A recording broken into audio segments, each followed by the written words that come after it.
南京大屠杀前，老百姓为啥不撤呀？因为贫贱呢不能移，有钱的早就移了。根据记载啊，在1937年6月，南京城还有100万人，但是到了11月就只剩下54.7万人了，就一半的人都跑了，剩下这没跑的那真是没辙了。你要知道，背井离乡那不是个容易的事啊。闻一多在1937年7月的家书里面写道：“叫我自己出门的本事不大高明，再带3个小孩1个老妈，我几乎无此勇气。”闻一多先生可是清华大学的教授啊，经济条件那是相当不错了，就连他都这么顾虑，那就更别说普通人了。如果闻一多先生是单纯的没有勇气，那普通老百姓还得再加一条，就是没有实力。你要知道，当时想跑啊，可是很贵的。据供职南京电话局的王正元回忆，11月底以前，南京的轮船票就很难买了，一张船票的原价值要高出4到5倍，即使买到票的，也必须雇小木船登轮，而小木船也是漫天要价。所以你作为一个平头百姓，你根本就没有钱离开南京。你总不能徒步吧？你就是徒步，你那点盘缠够你走到哪儿呢？那问题又来了，为什么轮船票这么贵呢？因为船呢都被国民政府征用了，南京要沦陷，光老百姓要跑啊，那政府也得跑啊。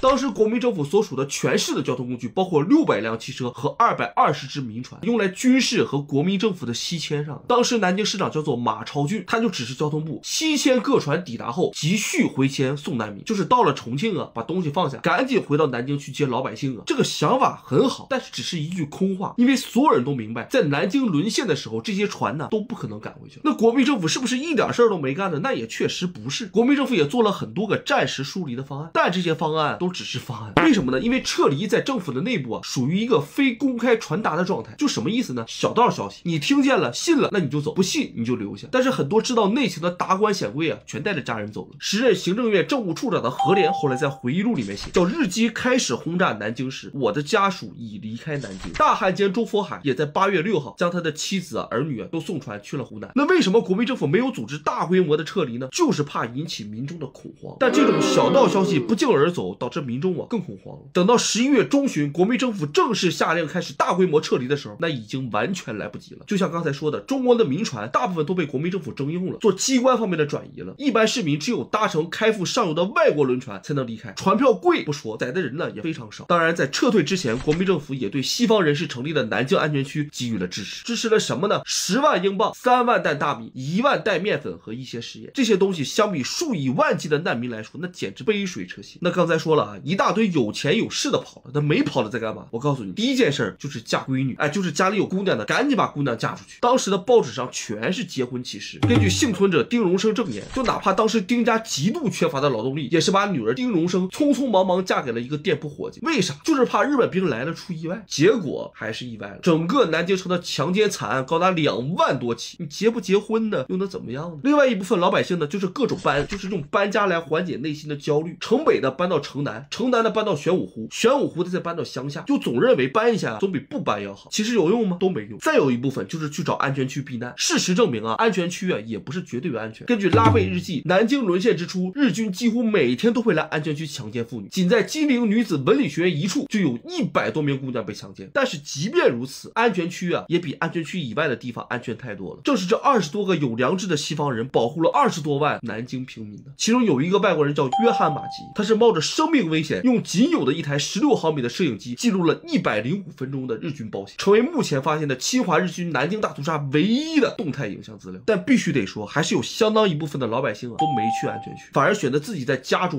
避难。什么原因呢？就是压根没想到日本鬼子这么残暴这么没人性啊！因为在南京沦陷前，上海也沦陷了呀，上海也没搞什么大屠杀呀，这就让政府和市民都抱着一种侥幸心理。但事实上，上海和南京不一样，上海的难民区是有明确的列强支持的，日本还是要估计估计的。但南京的安全区纯粹是民间行为，虽然这些民间的人士得到了相关国家的支持，但对日军来说是没有牵制作用。第二，日本在南京实施的是什么呀？是威慑作战，是让你恐惧，让你害怕，进而让你投降的。你在这设安全区，那不就和日本的作战意图完全相反吗？当然，我还是要说一句，不要一提到日本，想起大屠杀就只想到南京大屠杀。我们还要记得1894年11月21日旅顺大屠杀，遇难2万余人。1896年6月20日，台湾榆林大屠杀，遇难3万余人。1928年5月3号，济南大屠杀，遇难5000人。1932年1月28日，上海128大屠杀，遇难12600人。